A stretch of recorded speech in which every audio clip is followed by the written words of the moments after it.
Welcome back to another intriguing episode of the Joyful Mate podcast. I'm your host, Anthony Hartcher, your joyful journey mentor, and I look forward to taking you on this journey today to more joy, happiness, and fulfillment. I'm talking about the subject of vitality, and is it governed by how we perceive the world? And if it's based on our perceptions of the world, can we alter our vitality by altering our perceptions? So this came about when I was reading an article about introceptions and energy. And the article is essentially saying that the way in which we integrate information from our senses, how we actually filter that, is a governor of how much vitality we have or how much energy we have to go forward or to, to drive motor functions. So it was really intriguing because if you think about a lot of what we do today, some of it's based on lower priorities or things that we don't really find much fulfillment in. And if that's the case, then you think about this, that we interpret about what we're doing as something that we don't want to do. And therefore our body downregulates energy. Our mitochondria downregulates. Our energy systems are essentially turning down. And so we can really bring about more energy by doing things that are important to us. And if we're doing things that aren't important to us, that it's going to be a drag. It's going to be difficult.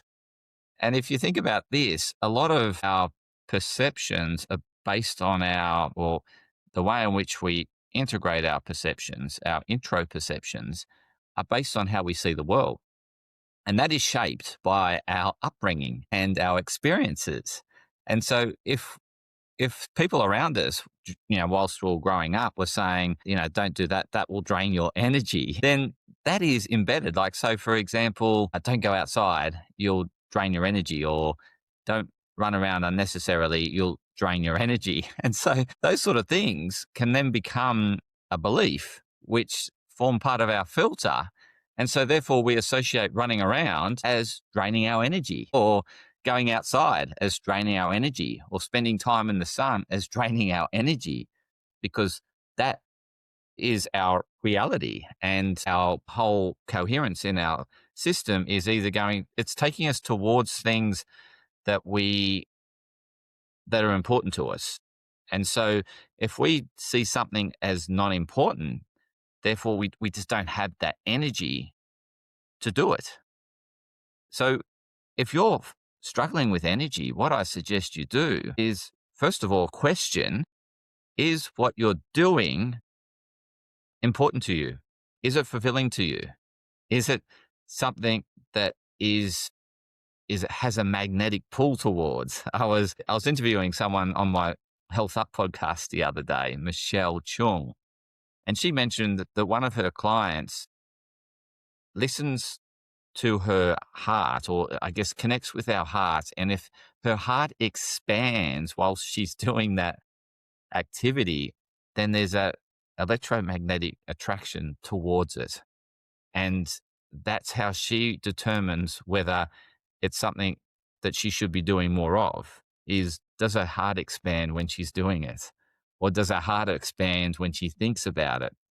And if we're quiet and still enough, and we don't have a noisy mind, we're in that more calmer state. We drop the beta waves, drop the activity in our brain and get more calmer. That's when we connect with our heart. And if our heart is singing and it's really drawn to something that we're thinking about, then that's something we should do more of. That's where we're going to bring, or I guess, collate resources in our body to generate power, to generate work, to do what we want to do. So really think about, if you're feeling drained, what is it that you're doing? And think about, when you're most energized, what is it that you're doing? Do more of the things that energize you and less of the things that drain you. However, if your heart's expanding and you're drained of energy, then you want to think about what's shaping that. Is that an old belief that's stopping you from gathering all those resources to do work? Or is it that could be something else like sleep, for example, or your nutrition that's having an impact, or non-native EMFs? Like, are you surrounded by electromagnetic fields that are non-native to humans, such as mobile phones and Wi-Fi and antennas and televisions and screens and all those things, downlights, all these things that are man-made? They emit electromagnetic frequencies that can really affect our internal coherence and our ability to gather resources to do work.